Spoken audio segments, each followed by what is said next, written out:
Walter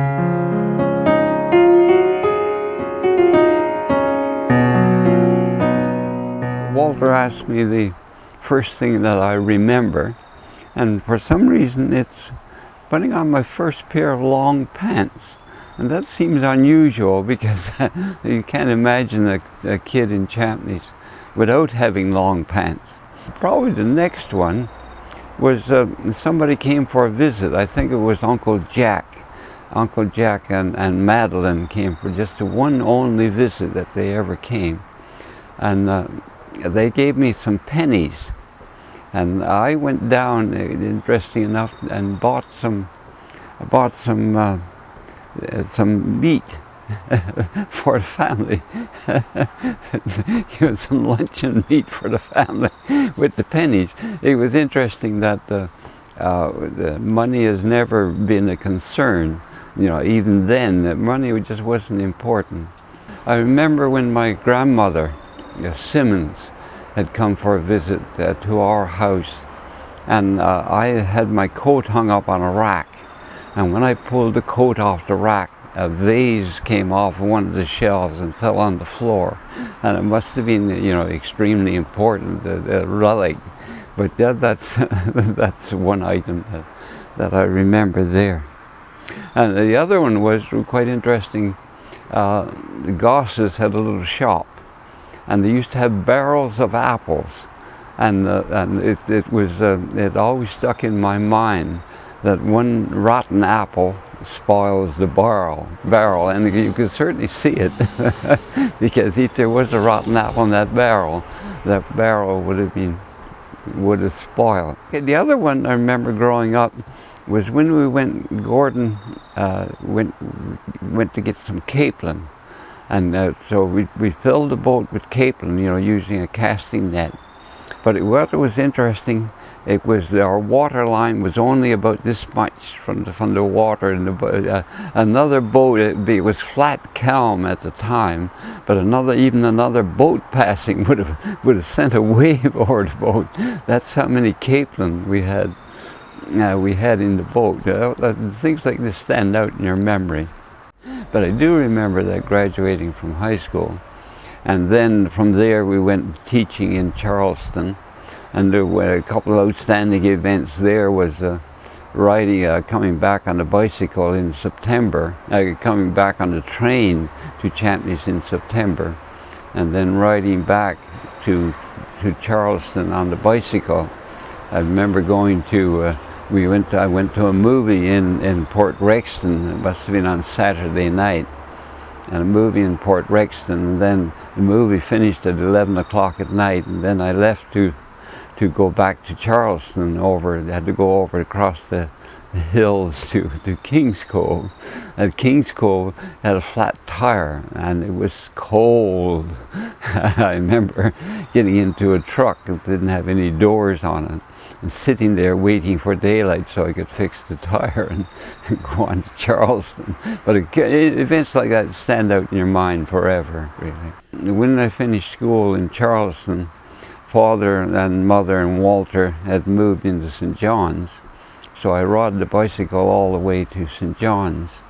St. John's from Charleston, and now that distance, say, normally would take 3 hours even now to drive. That's at almost 100 kilometers an hour, so you can imagine that it was quite a trip. But anyhow, the first night I got as far as about 50 miles from St. John's, and it was getting foggy and cold and damp, so I stayed at a boarding house overnight, and then the next morning I rode on into St. John's. But it certainly wasn't any effort whatsoever involved. It was just something to do. But that bicycle, it was quite interesting. My sister Hazel gave me the bicycle, and at that time she'd gone school teaching, and it must have cost her 2 months' salary. It's quite interesting. What was Champneys like when you were a kid, George? Well, Champneys was a few fishing families, but most of the families worked outside, worked away, and then came home, for example. But Champneys was fairly well populated, much more populated than it is at the moment.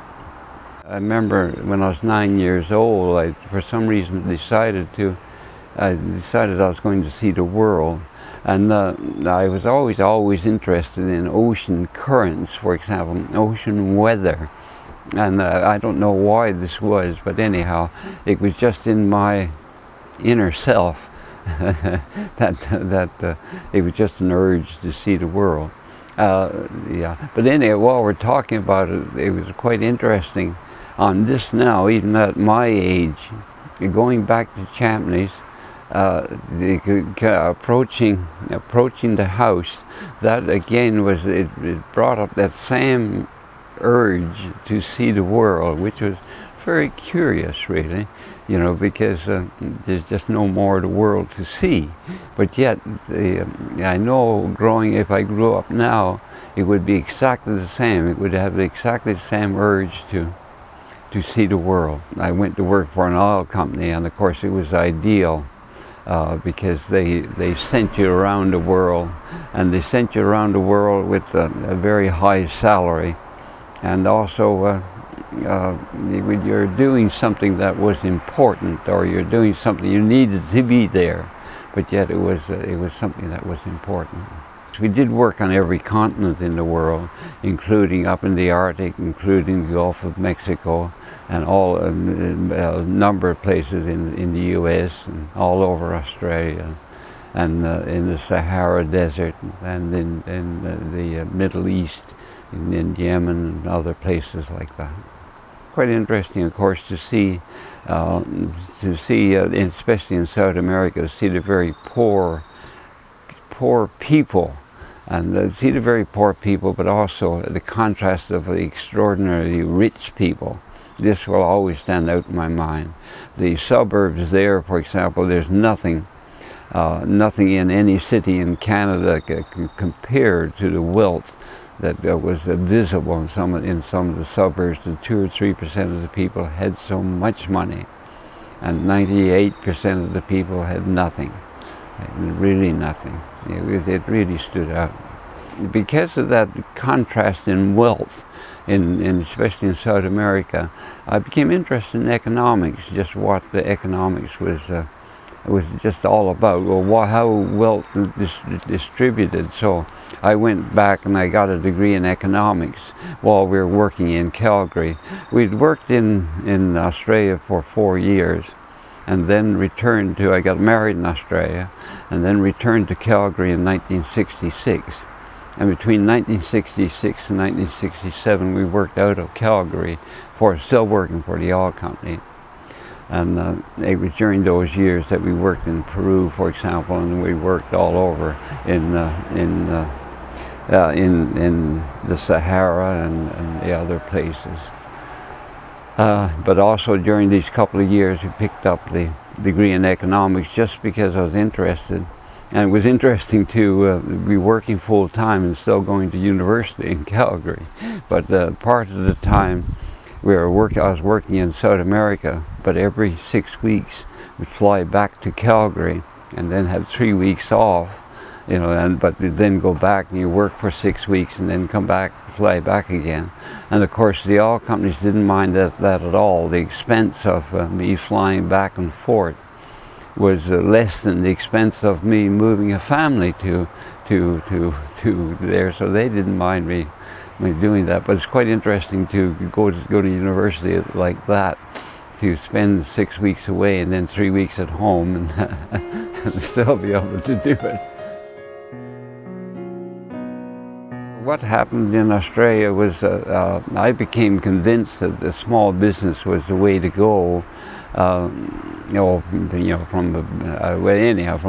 was the way to go. But when we went to Australia, I picked up a degree in education as well, just so that we wouldn't have to move so much. So I was quite prepared to teach in Australia. But Audrey saw an advert in the paper about a news agency, and when she saw it, and after I looked at it, I thought to myself, well, this is the way to go. And it was ideal for us because it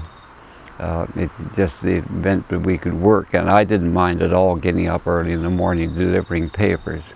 And it was interesting to to start work at 3 in the morning, every morning, and then you get some sleep during the day, and then you work until 7 at night, and then you go to bed after supper.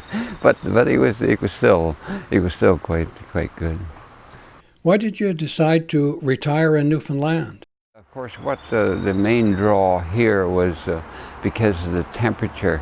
Audrey can't take the heat anymore. As you noticed yesterday in the car, the heat is very,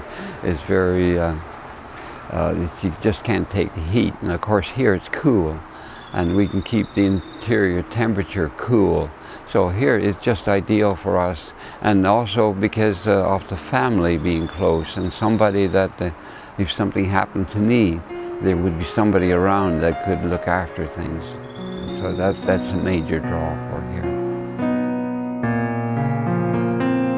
Hobbies I have now, of course, is working on the computer.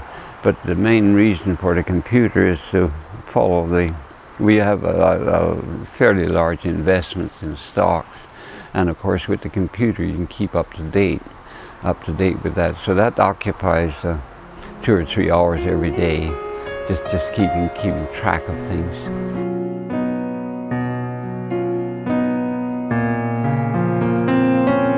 Brother Gordon started training for the ministry, and he was giving a church service in Champneys on one Sunday morning, and the weather had been so bad that our fish fish needed to be put out to be dried, because that's what was happening. That's where our fish was doing. We'd catch the fish and then salt them and dry them. And of course Father was quite concerned because the fish was sitting around too long without being dried. So on Sunday morning he put the fish out, and of course my mother wasn't at all impressed, because my brother was giving the service at the church at 11 o'clock in the morning. And, the day started out completely sunny, but by noon the clouds had come right back in again. So